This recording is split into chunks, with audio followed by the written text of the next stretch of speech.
Hindi ba yung designated, yung SDO, si Fajardo lang at si Acosta, hindi si VP, hindi siya yung PAYE eh. Ang liwa-liwanag. Pero ang So ito nga mga kabayan, ating silipin ang ika-13 araw ng paglilitis sa impeachment ng ating pangalawang Pangulong Sara Duterte. Isang mainit na pagtatalo ang sumiklab sa pagitan ni Senator Hukom Jaime Marcos at ng saksi na ng prosecution na si Attorney Roderick Quamil, isang dating state auditor ng Komisyon on Audit. Mga kabayan, yun nga po yung na-mention ko kanina. Interpretation na ninyo yun, pinapalawak hindi po. ninyo na andun eh. Head of office, Hindi head po. of agency, or designated. Hindi po, Your Honor. Kasi yun nga po, nakalagay po dun sa... Sabi mo kanina yes, ngayon no naman. Wala po akong sinabing yes po, O Your sinabi Honor. mo kanina eh oo eh. Oo nga. Oversee yung agency-wide utilization. Pangatlo, to ensure compliance with the joint Unresponsive circular. po. And also po, inattest din po ni OBP yung... Mag yes or no ka lang, kanina ka pa inaaway mo ko lagi eh. Well, you know, I assume na mataas yung security clearance mo kasi ang hinahawakan mo, ino-audit mo, confidential information, confidential funds, di ba? Yes po, Your Honor. So I wonder why wala ka security clearance. Proceed, ma'am. When you're ready, you have 2 minutes. Yes, maraming salamat. Ginoong Pangulong ko. Itutuloy ko lang yung tinatanong ko kanina dahil may nabanggit kayo ng presumption of misappropriation. Tama ba? For personal use. Based on the joint circular po, meron po. Oo, tama. Pagkatapos nun, tinitingnan ko yung joint circular at maliwanag that the presumption for misappropriation arises against the accountable officer. Diba? Yes. Against the accountable officer. Sino ang accountable officer? Maliwanag naman yung joint circular. Sa 3.1, sabi, yung officer whose duties permit or require possession of government funds. Hindi ba? Based on the joint circular po, may ganyang provision. Oo. So yung SDO talaga, yung Special Disbursing Officer has the possession, the custody. Tama yun, di ba? Yes po. O kung ganon, if the presumption na personal use ayon sa 8.3 ng Joint Circular, failure of the accountable officer to liquidate any public funds is tantamount na nga to that presumption. Hindi Yes, po po. ba? Yes, So, ang tanong dito, sino ang accountable officer dito sa sitwasyon na to? Kasi ang liwaliwanag na hindi naman si Vice President ang payee. Hindi naman sinasabi na nasa kanya yung pera. Ang liwanag sa inyong joint circular that the special disbursing officer is the one who was designated by the head of agency to have custody, di ba? And in the case of the OVP, si Acosta yon. In the case of DepEd, hindi ba si Fajardo yon? That is not entirely correct po, Your Honor. Because under the joint circular, it shall be the responsibility of the head of the agency first to approve yung cash advance. Pangalawa, to Oo nga. oversee yung agency-wide utilization. Pangatlo, to ensure compliance with the joint Unresponsive circular. po. And also po, inattest din po ni OBP yung... Unresponsive po. Ang tinatanong ko lang, hindi ba yung designated, yung SDO, si Fajardo lang at si Acosta, hindi si VP, hindi siya yung PAYE eh. Ang liwa-liwanag. Pero ang sinabi niyo po kanina, yung accountable officer. Kaya nga, so yung accountable officer, yung SDO, nasa JCB Hindi lang yan po eh. si SDO po yung accountable Hindi, officer, or. Your Honor. Ang sabi doon, head of agency or person designated. Oo, ang liwanag sa definition ng joint circular. Mag-yes or no ka lang, kanina ka pa inaaway mo ko lagi eh. Sorry po, Your Honor. But hindi po ako pwedeng mag-answer categorically since yun nga po yung provision But it's ng- categorical. na yes or Why don't either you go yes back or to your either joint no po. circular? Yo po. Kapag sinabi po kasing Doon categorical, sa it's either yes definition, po ang or... liwa-liwanag, SDO kapag na-designate ng head of office, di ba? But hindi po kasi doon na nalilimit lang yung term na accountable officer kasi may other provisions na applicable pa din po with respect to the term accountable officer. Asan? Kasi napakaliwanag doon sa definitions at pakaliwanag sa 8.3 ng joint circular. Yun nga po yung na-mention ko kanina. Interpretation na ninyo yun, pinapalawak hindi po. ninyo na andun eh. Head of office, Hindi head po of agency, or designated. Hindi po, Your Honor. Kasi yun nga po, nakalagay po doon sa... Sabi mo kanina yes, ngayon no naman. Wala po akong sinabing yes po, O Your sinabi Honor. mo kanina oo, SDO nga in charge. Sinabi ko lang po kung ano yung, kinonfirm ko lang po kung ano yung SDO po, Your Honor. Attorney Wamel, kindly avoid arguing with I Senator apologize Judge po, Your Honor. Marcos. Oh, sige po. And kindly wind up, Senator Judge Marcos. Pwede lang itanong kasi nalito ako kahapon. Kahapon sinabi mo na si VP Sara lang ang first and only Vice President that you audited na may confidential funds. Hindi ba? Sinabi mo yun, di ba? Yes po, Your Honor. Tapos, kahapon, nung pinakita ng depensa, yung SARO na si VP Binay noong 22 December 2014, may binigay na 6 million kay VP Binay ang DBM. Alin ba ang totoo sa dalawang sinabi mo magkatunggali? Yung pinakita po kahapon ay special allotment release order po. Ano. So nagkakaroon po ng special allotment release order kapag Alam merong... ko kung ano ang SARO, matagal na, tumanda na po kami sa Yes gobyerno. po. Pero hindi po kasi yan niliquidate sa ICFAO. So we wouldn't know if it was Hindi, used or pero not. klaro, may katibayan na hindi ka isa-isang VP, si VP Sara. Your Honor, since hindi po nagsabit ng liquidation, Teka. hindi din po... Teka, nandun ka na sa ICBAO noong 2014, sabi mo, di ba? Yes po. O kaya nga, Opo. o di kahit si VP Binay may confidential funds, the only VP audited was VP Sara. Ganun If ba I- yun? Since si VP Sara lang po yung nagsubmit ng liquidation. Pero Ba't hindi mo alam? if I may clarify po. Ba't hindi Wind mo up. alam? Nandun ka na noong 2014. Dapat Opo. alam mo yun eh. If I may clarify po, Your Honor.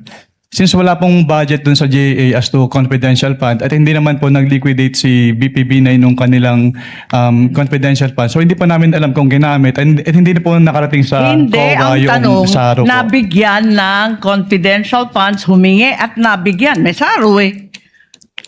We wouldn't know Yun if lang it is naman ang used po. tanong eh. Of course, you know, may SARO. Sinabi mo nga, totoo yung sarong yun. Anyway, alin ang totoo? Si VP Binay o si VP Sara? Talaga bang totoo yung dalawa o iisa lang? We don't know. Based on our records po, si VP Sara lang po yung may liquidation. So maraming we don't know ang COA? Ganun ba yun? Based on our records po, si VP Sara lang po yung nag-liquidate nung confidential fund. Eh may record nga ng SARO. Maraming salamat. Kindly wind up. Presiding Judge. Thank you, Senator Judge Marcos. Chari, kaya walang liquidation. To clarify and finish that point, if there was no liquidation, there's nothing for COA to look at. But it's possible that indeed confidential funds were given to the former Vice President Binay. Yes po, Your Honor. So from your end, alam mo lang, wala kasi walang pinaliquidate sa inyo. Yes po. And wala din po siya sa GAA po ng 2014, Your Honor. Pero kung may SARO nga na pinakita sa iyo kahapon at mapatunayan nila, ibig sabihin nun, meron pero walang niliquidate sa inyo. Maaari po, Your Honor. Pwede po. Yun lang naman yung tanging rason, di ba? Apologies po, Your Honor. May apologies hindi po, Senator na-release. Ivy. Next to interject is Senator Risa, thereafter Senator Judge Rafi Tulfo. Senator Judge Risa, you may proceed when you're ready. You have 2 minutes, ma'am.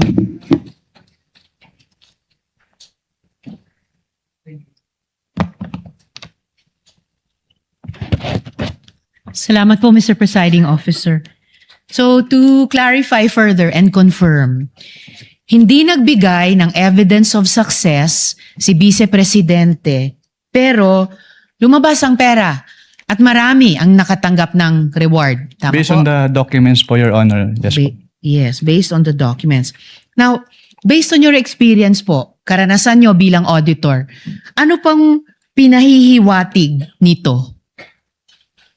Pwede pong pakiclarify Ano po yung pinahihiwatig na hindi nakapagbigay ng patunay ng success ng intelligence or surveillance operations, pero maraming lumabas na pera at maraming tumanggap ng reward? Mm. Ang ibig sabihin po niyan ay hindi po nag-comply yung OBP po dun sa requirements ng joint circular. Okay, so yun ang pahiwatig sa inyo sa karanasan nyo bilang isang auditor. So, ngayon na wala nga yung evidence of success, matitiyak pa ba ng COA na yung pabuya ay talagang napunta dun sa mga informants? Hindi po, Your Honor. Hindi nyo mapatutayan. O sige, pumunta naman tayo dun sa gamot. No? Di umanong gamot ang ibinigay na reward. So muli, sa karanasan po ninyo sa ICFAO, And based on your expertise, normal po ba iyon na gamot ang kapalit ng intelligence information? Hindi po siya normal po, Your Honor. Hindi normal. Naranasan nyo na po ba ito dati na gamot ang bayad para sa impormasyon? Hindi pa po. First time po dun sa may OBP po, Your Honor. Okay, first time po dito sa OVP. At ito pa yung palaisipan. Kung may sakit talaga yung tao, naimbestigahan nyo po ba sa ICFAO kung bakit kailangang magbigay muna sa ng intelligence information bago siya bigyan ng gamot? Hindi po, Your Honor. Hindi nyo naimbestigahan. So bilang auditor, ito po ba ay ifa-file sa ilalim ng pabuya o sa ilalim ng ayuda? Pwede po kasing tingnan yan. Kasi since document-based po kami, pwede po siyang tingnan as payment of rewards, pero pwede rin po siyang tingnan as provision of medicine. So pwede rin tignan as provision of medicine. So pwede rin siyang tignan na ayuda. Kung Hindi yan po yung pabuya. ibig sabihin ng provision of medicine, pwede rin po. Pwede rin. So kasi, paano yun? Yung mga informant po ba most of the time may sakit? I wouldn't know po. Natanong nyo ba kung ang gamot na yan ay para saan? Hika ba? Alta presyon ba? Diabetes ba?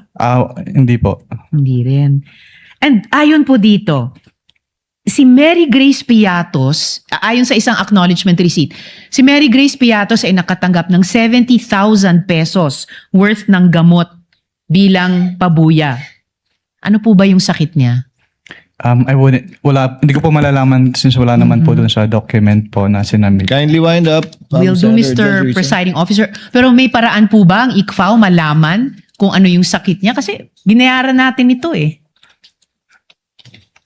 Pwede po namin tanungin, Your Honor. Pero since document-based po kami, kung ano lang po yung nasa document, yun lang po yung malalaman namin. Document-based pero pwede niyong tanungin. Yes po. Okay, kapag may mga di normal na pangyayaring ganito. Yes po. Allowed po kami under 6.2.3.7 of the Joint Circular po. Okay. Salamat, Mr. Witness. Salamat, Mr. Presiding Officer. Thank you, Senator Judge Risa. Mag-round 3 po ako kung meron po. Salamat. Let's try to finish the interjections of Senator Judges before we pause for lunch so that we can resume with the new witness of the prosecution after lunch. Senator Judge Rafi Tulfo is recognized. Thereafter, Senator Judge Villanueva for the availment of round 2. You may proceed, sir, when you're ready. You have 2 minutes.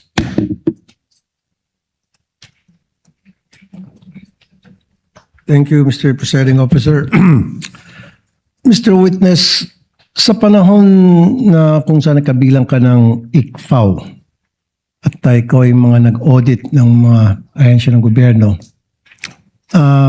meron ka na bang, bukod sa OBP at saka sa DepEd under VP Sara, meron ka na bang ibang agency ng government na na-issue niyo ng disallowance? Sa pagkakalam ko, meron na po. Ano itong mga agency na ito? Hindi ko po pwedeng i-disclose. Your Okay. Honor. At bakit? Bakit sila na-issue ng disallowance? Dahil yun nga po, since ang basis lang po namin ay yung Joint Circular, hindi po compliant dun sa provisions ng Joint Circular. Hindi compliant. Okay, so nung na-issue ng disallowance yung office ni BP Sara, ano yung naging tugon nila? Wala na po akong personal knowledge, Your Honor, kasi wala na po ako sa ICFAO. Okay. Nabanggit mo rin na ikaw nga'y pinuntahan sa tanggapan mo sa COA para magkaroon ng tinatawag na audit query. Yan bang kauna-unang pagkakataon lamang na meron government agency na pumunta sa opisina mo para makipag-usap sa'yo? May mga agency po na nagtatanong, nagsisik po ng clarification with respect to the provisions of the Joint Circular. Pero yung OBP po yung first time na nag-ask po ng audit query. OBP? Yes po. Okay. Noong mga panahon na pumunta sila sa inyong tanggapan, pinanganak na ba doon si Mary Grace Piatos? Hindi pa. Meron na bang Grace Piatos noon? Hindi, wala po doon sa submissions nila po, Your Honor. Wala pa. Okay. Nung puntahan ka ng Chief of Staff ng OVP at saka yung si Attorney na nandito ngayon, nakalimutan ko yung pangalan niya. Ayoko na pangitin. POA. Were you intimidated? Wala naman pong ganun, Your Honor. Good. And yun yung isang unang pagkakataon na sabi mo kanina na may pumunta doon para makipag-usap tungkol sa audit query. Yes po. Okay. Anyway, nothing personal to sa'yo, attorney. You're a good lawyer. As a matter of fact, dati nakausap ko siyang meron programang Wanted sa radyo, may problema tungkol sa DepEd, and I call him at sumasagot naman siya at yung mga sinasagot niya sa akin, okay naman. And for that, hanga ako sa'yo. Doon lang sa programang Wanted sa radyo na mabilis kang lapitan at natutugunan mo yung mga problema nilalapit ko sa programa ko. Thank you. Thank you. Thank you, Senator Judge Rafi. Mr. Senator Chair. Judge Joel. Mr. Presiding Yes, what is the pleasure I of don't know if counsel this for is in order, so I would just like to ask if you would allow me to do so. But since I've always been, I mean, they're alluding, I was alluded to, and references were made to the meeting. If you could just give me maybe 2 minutes to just give context to that meeting. But if I'm not allowed to do so, then I will submit to the ruling of the. Unfortunately, counsel, no. That's why I also prohibited them from questioning you or Yes. Okay. alluding to you in relation to any question. I You will understand. have the appropriate opportunity during your presentation of evidence in chief, if you do so, if you want to explain that meeting. Although I watched you trying to explain it yesterday already, which I will address later. But we will cross the bridge when you present your evidence in chief, Attorney Pao. You will have your chance. Thank you. Thank you. I respect that, Mr. Presiding Officer. Senator Judge Villanueva, you have 2 minutes, sir. You may proceed when you're ready. I'll help a bit. Is there anything illegal, improper to that meeting, Mr. Witness? Wala naman po since Thank you. may mga agency naman po na nagtatanong din po sa amin. Thank you. Sa item 4 ng Feb 1 na AOM na ginawa po ninyo, sabi po ninyo masyadong general ang socio-economic program delivery at hindi ito tinukoy yung specific confidential activities. Ano po yung minimum level na of detail na dapat ay nakasaad po doon sa PFP o yung physical and financial plan upang makapagbigay po ng ito ng tunay na authority at spending limit at hindi naman na inilalantad yung sensitibong operational information? Based po dun sa joint circular, dapat naka-indicate po dyan yung specific programs, activities and projects po na pagbabasehan ng kanilang confidential disbursement po. Yung specific confidential activities po na kanilang pagbabasehan, since yan po ay plano, dyan po nakabase yung kanilang confidential expenses. So the PFP is not merely a reporting form. Yes po. Yan po yung basis for disbursement. Dapat po bang approve at sufficiently detailed yung PFP bago ilabas o gastusin ang confidential funds? Kung magbigay lamang po ng mas detalyadong paliwanag, for example, pagkatapos magastos yung salapi, maaari po ba nitong retroactively ma-cure ang kakulangan dun sa PFP? Sa original PFP? Pwedeng pa ulit po ng tanong, Your Honor. Sorry po. Ulitin ko lang Dapat po bang approve at sufficiently detailed na yung PFP bago ito ilabas o gastusin ang confidential funds? At kung nagbigay po sa pagkakataong ito ng mas detalyadong paliwanag pagkatapos magastos yung salapi, maaari po ba nitong retroactively ma-cure ang kakulangan sa original PFP? Maaari po, Your Honor. So maku-cure siya. Ngunit hindi ito nagawa. Kaya po natuloy yung AOM, kaya natuloy dun sa NS. Yes po. Nabanggit po ninyo na limitado yung space sa accomplishment report kaya hindi po maipaliwanag ng ahensya kung ano talaga yung bawat purchase o expense. At dahil dito, tama po ba na hindi dapat ibase lamang ng COA yung kanilang findings doon sa broad labels lamang at kailangan suriin muna ang bawat transaction at supporting document? Yes po, Your Honor. Doon po sa 82 million na medical and food aid, 20 million na incentives of traveling, sinuri po ba ng COA ang bawat purchase at payment? Alin po dito yung supported at allowable sa ilalim ng item 4.8 at alin naman po ang unsupported o hindi allowable? Ang pinagbasehan po namin ng findings yan is yung sinamit po nilang documentary evidence of payments po. Doon po namin in-evaluate if compliant ba yung si OBP dun sa requirements ng joint circular. At alin po yung supported at allowable at yung hindi? Wala pong data as of this moment po. So you agree, sir, yung broad labels ng medical and food incentives do not by themselves show the nature. May apologies, Your Honor, pero yung sinabi niyo po pala na provision of medical and food data, yung payment of incentives or traveling are per se, hindi po siya among the allowable expenses po. Yun yung tanong ko. Under Thank you. 4.8. Oh, paki-explain nga po pa. Dahil yung enumeration po under 4.8 na allowable expenses ay exclusive po. So kapag hindi po kasama doon yung kanilang expenditure, hindi na po siya allowed as confidential expenses po. So yung limited space in the accomplishment report may result in incomplete or overly broad descriptions. Would you agree? Yes po. Kaya yung relevant question, Mr. President, is not whether the entire category was allowable or disallowable. The COA should be able to identify, at nabanggit po ng witness natin, to identify the specific transactions and amounts that were supported, unsupported, or outside the allowable purposes. Yes, Tama po yun. Yes po. Magwawakas lang po ako, Mr. Presiding Officer, by saying, again, and I pounded this a while ago, importante na may independent, verifiable powers ang COA, hindi lamang dun sa documents na sinesend po sa kanila. Just to share my experience when I was in TESDA, dun sa, before the AOM came out, yung pong scholar, for instance, tinawagan po yung scholar, hindi ho makontak, nagpalit ho ng telephone number eh. Sabi, ghost na agad. So, ang hirap po nun. But dun sa AOM, na-approve, kaya hindi nag-issue ng notice of suspension because natuntun yung scholar.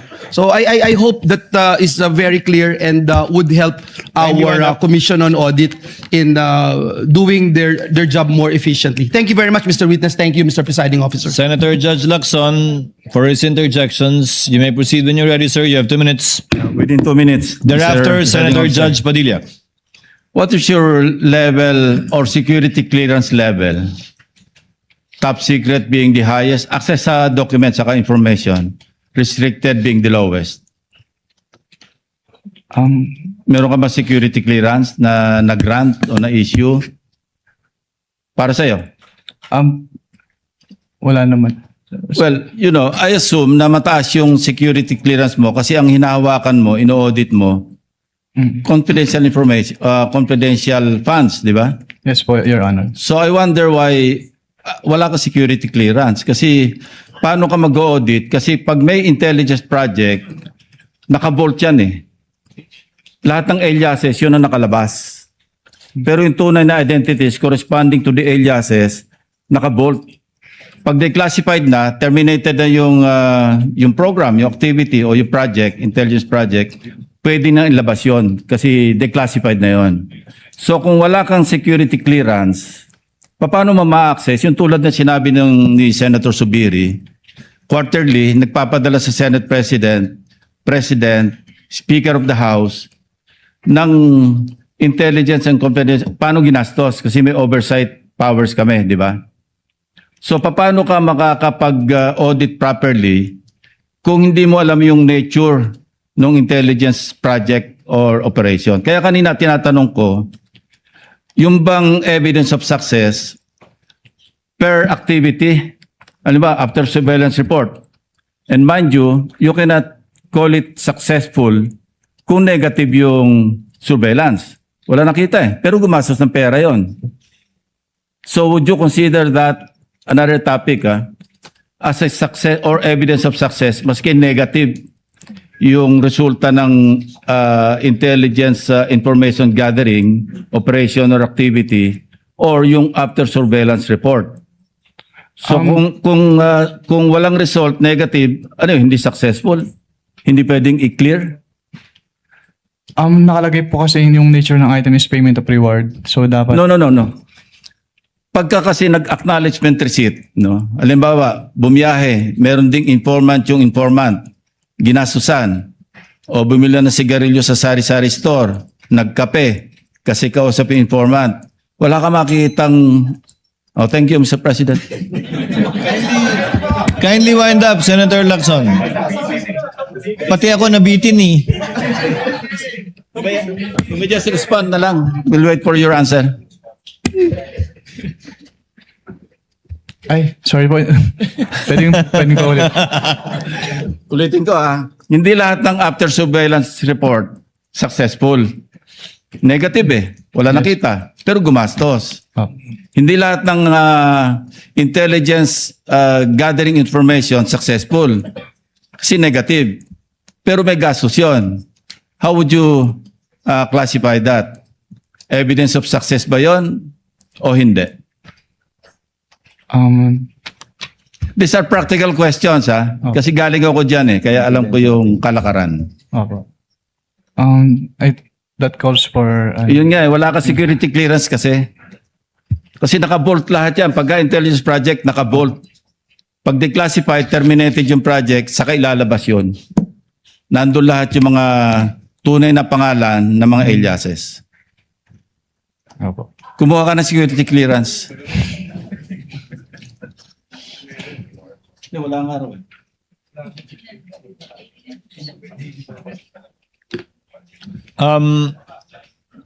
Next to interject would be Senator Judge Padilla. You may proceed when you're ready, sir. You have 2 minutes. Maraming salamat po, Ginoong tagapamahal ng hukom. Susundan ko lang po yung mga tanong ko kanina, kabayan, Nueva Ecija. Opo. Yung una pong cheque ay 125 million December 20, 2022. Tama po ba? Yes po, Your Honor. Opo. Batid niyo po ba na ang founding anniversary ng CPP-NPA ay December 26? Wala po akong personal knowledge about that, Your Honor. Opo. Dahil wala po kayong katulad ng sinabi ni Senator Lacson, wala po kayong clearance, ano? Pangalawa, second check po, 125 million, January 31, 2023, tama po? Yes po, Your Honor. Opo. Ang NPA founding anniversary po ay March 29. Batid niyo po ba yun? Wala po akong personal knowledge about that, Okay. Your Honor. Third check, 125 million, April 18, 2023. Tama po ba?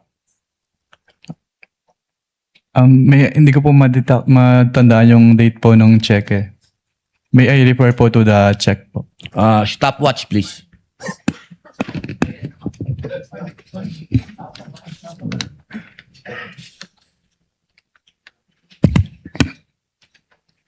April 18, 2023 po, yung 125 million.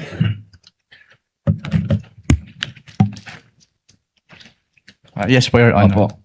Ang 50th po, golden anniversary ng NDF, National Democratic Front, ay April 24. Kaya ko po nabanggit lahat to. Ito pong mga dates na to, nung December 26, March 29, April 24, lahat po ito, walang nangyaring attack. Lahat po foiled. Wala po. For the first time, wala pong nangyaring attack. Kasi tuwing founding anniversary, may attack. Ang tanong ko po, Ginoong Kabayan, naniniwala po ba kayo na malaki ang papel ng confidential fund at confidential agent? Depende po yan sa kung ano po talaga yung mandate ng agency po, Your Honor. Alam naman po natin na ang DepEd, diyan po nanggagaling ang tinatawag naming sa Communist Party po, ano? Meron po kasing pangkat gerilya, ang pangkat politikal. Yung pangkat politikal, yan po yung mga estudyante na nanggagaling sa universidad. Sang-ayon po ba kayo doon? I cannot answer that po, Your Honor. Okay, dahil wala nga po pala kayong clearance. Maraming salamat po. Thank you, Senator Judge Padilla. Before I let you go, Attorney Wamil, just to continue in the points I raised earlier, and to clarify it for the Senator Judges, under 8.3, dapat may failure to liquidate at demand bago maging prima facie. Tama po ba? Yes po, based on the provision po. But the provision simply cites what? Ano po yung basis ng 8.3?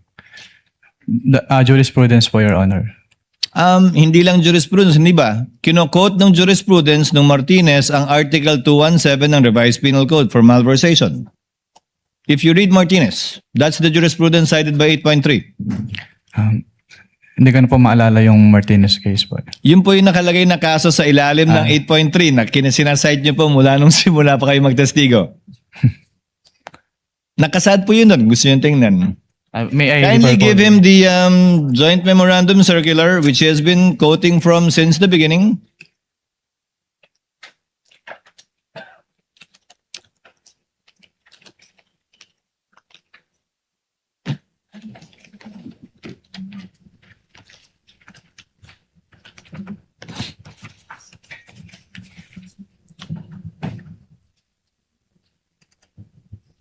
Based on this provision po, yes po, Your Honor. You've been quoting 8.3 the whole day yesterday and today, so I guess you should know the basis. The Martinez ruling of the Supreme Court, which in turn only cited Article 217 of the Revised Penal Code. Are you aware of that, Attorney Wamil? Which basically says na may prima facie para mag-file ng information ng Sandigan Bayan laban sa isang opisyal. Yan po yung kasong yan, hindi po ba? Are you familiar? Hindi ko na po ma-recall po, Your Honor. Now, to go to the details, failure to liquidate. Pag may AOM po bang in-issue, failure to liquidate na yon? Yes or no? No pa po. Pag nakadalawang AOM, failure to liquidate po ba yon? Hindi pa rin. Hindi pa rin po. Pangatlo hanggang panglimang AOM na kulang pa rin yung sinasubmit, may failure to liquidate na po ba? Wala pa rin. Wala pa rin po. Pag nag-notice of suspension, may failure to liquidate na po ba?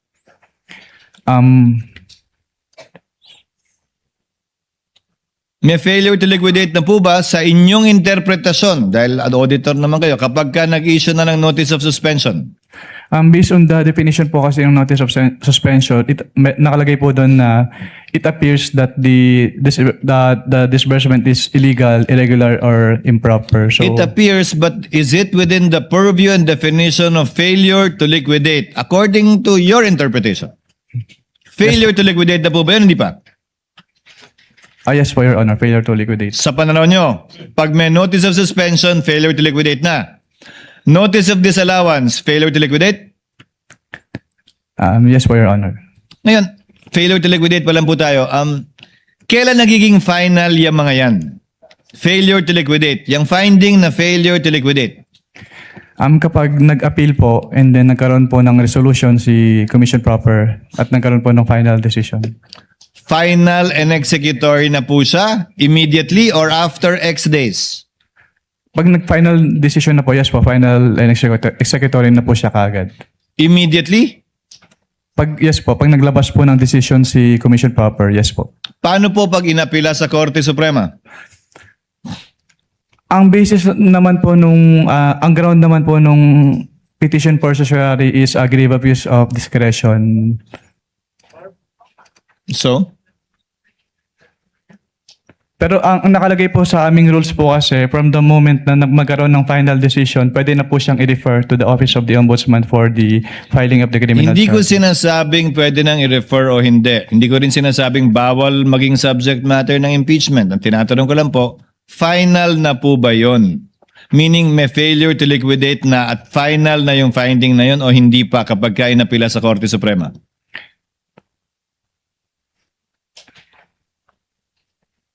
As a lawyer, Attorney Wamil, come on po. Kasi based on my understanding po, since yung final, kapag nag-issue po ng final order si Commission Proper ng COA, since yun na po yung time na pwede mag-file ng charges, na criminal charge, mag-endorse po for the filing of criminal Hindi charges. po sa filing ang Ombudsman. tinatanong ko. Ang tinatanong ko kung final na po o hindi sa pananaw ninyo. Ang usapan natin kanina, nung tinanong ko kayo, di ba? Yes po. Executory siya, maliban na lang kung may TRO, pero hindi Yes, po. pa final yung decision. Yes po, Your Honor. Pero tama ka, pwede mag-file dahil ang requirement lamang naman para mag-file ay prima facie. Yes Diba? po, Your Honor. Yun nga yung sinasite yung kaso sa Martinez. Yes po. At kaugnay naman po ng demand, ang AUM ba may demand? Yes po, since ni-require po yung agency to comply, to submit. Yung po ba yung sinasabing demand sa 8.3? Mag-comply o magbayad? Hindi po ba ang requirement ng 8.3 ay mag-restitute na, hindi mag-comply? Ang nakalagay po kasi dito, liquidate po. So yung submission po ng liquidation requirements. Nakalagay po ay failure to liquidate is prima facie. Failure to liquidate and upon due demand is prima facie. Di ba? Yes po, Your Honor. May demand ka ba sa AUM mo? Yes po. Saan nakalagay dun? Saan po nakalagay sa AUM yung demand? Doon sa last paragraph po na hinihingi yung comments and to submit po the supporting documents. So hindi restitution yung pinag-uusapan natin nito. Demand to submit documents. Yes po. Yung restitution po, Your Honor, kapag may ND po, may notice of disallowance na na-issue.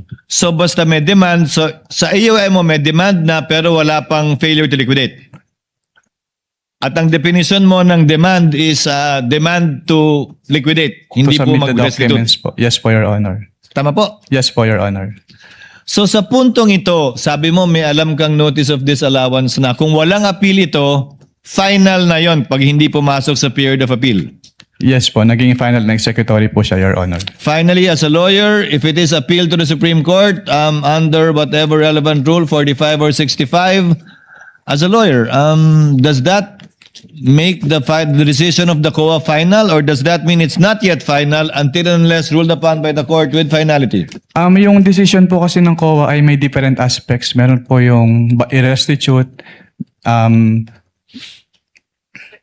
kung i-endorse po dun sa ombudsman for filing of criminal charges and admin. Yung obligation to restitute po kasi kapag naging final na po, on the level pa lang po ng COA, ay dapat na po siyang bayaran. Even if there is a pending petition with the Supreme Court, hindi po siya may stay unless may TRO po. Unless nga may TRO. Yes po, Your Honor. Thank you, Attorney Wamil. Thank you, Mr. Witness. You don't want to have lunch yet, Senator Judge Risa? Yes, Senator Judge Risa, before we break for lunch. One question each from Senator Judge Pangilinan as well before we break for lunch and move on to the next witness. Yes, Senator Judge Risa. Salamat po, Mr. Presiding Officer. Mr. Witness, isang huling tanong na lamang po. Sa Government Accounting Code, sino po ang mga opisyal na tinuturing na accountable officers? Under the Government Accounting Code, yung disbursing officer, yung accountant, yung treasurer, yung project officer, and the head of the agency po. At tama po ba na under this law, sa sections 101 at lalo na 102, ang head of agency ay primarily at immediately responsible para sa pondo sa kanyang ahensya? Yes po. At salamat po, Mr. Witness. Salamat, Senator Mr. Judge Presiding Pangilinan. Officer.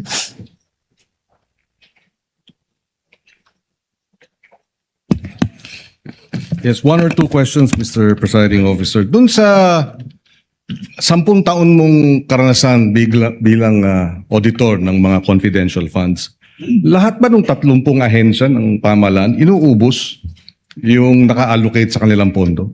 Meron pong iba na hindi po. Merong iba. Yes po. So merong nauubos. Yes po. At dito sa mga hindi nauubos, saan napupunta? Binabalik po nila sa National Treasury. Okay. So dito kasi sa 3 quarters, puro ano yun, no? Ubos lahat, no? 2022, 2023 first quarter, second quarter, diba? Yung mga inaudit mo, ubos lahat, di ba? Based on the documents po, yes po, Your Honor. Yes, okay. So, pero merong mga ahensya hindi inuubos. Yes po, sa pagkakalala ko. Dito naman sa usapin nung,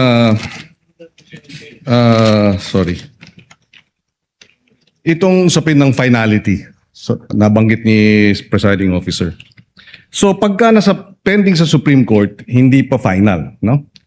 Ngayon, kung halimbawa sa AOM sinubmit na ng Office of the Vice President at DepEd yung kompletong dokumento, walang problema, hindi ba? Wala na pong problema, Your Honor. So wala nang tutuloy sa notice of suspension. Yes po. Kung after the notice of suspension, nag-submit ang OVP ng lahat ng kinakailangan dokumento, di tapos na ang boxing, ika nga, wala nang problema.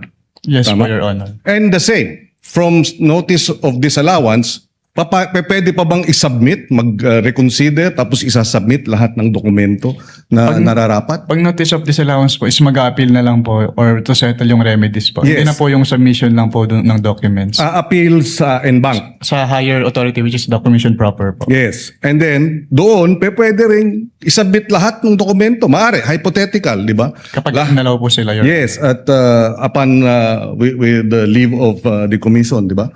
At pag nasabit lahat ng mga pertinent documents, wala nang problema, no? Yes po, Your Honor. So in other words, ang usapin lang talaga rito isabit yung mga tamang dokumento. Tama? Yes po, Your Honor. And I would assume, pagdating sa Korte Suprema, dahil pending halimbawa sa Korte Suprema, pag sinabit lahat ng dokumento ng OVP para patunayan na talagang ginastos ng tama ang pondo, walang problema, hindi po ba? Yes po, Your Honor. So dokumento, ebidensya ng dokumento ng gastos ang usapin dito para mawalang sala o hindi matuloy itong mga disallowances ng COA Yes po, Your Honor. na nagkakahalagang magkano? Disallowance po. Hindi po ako Sorry, alam pero po ang yung personal knowledge dun sa amount. yes, about 300 I forget no, pero 3 quarter 'yun ano 375 million. No, for the OVP, Senator Judge Pangilinan, I think the notice of disallowance only pertains to about 73 For the OVP. million. Only for the last quarter. Yes, for the Wala last pa namang quarter. ND lahat nung quarters eh. Oh, Sa no pagkakaalam ko, hindi disallowance pa pinapresenta. pero may mga suspension. Yes. But we're Hindi talking pa of pinapresenta. about several hundred millions na kung masamite lang yung tamang dokumento, wala tayong issue. Yes po, Your Honor. Thank you.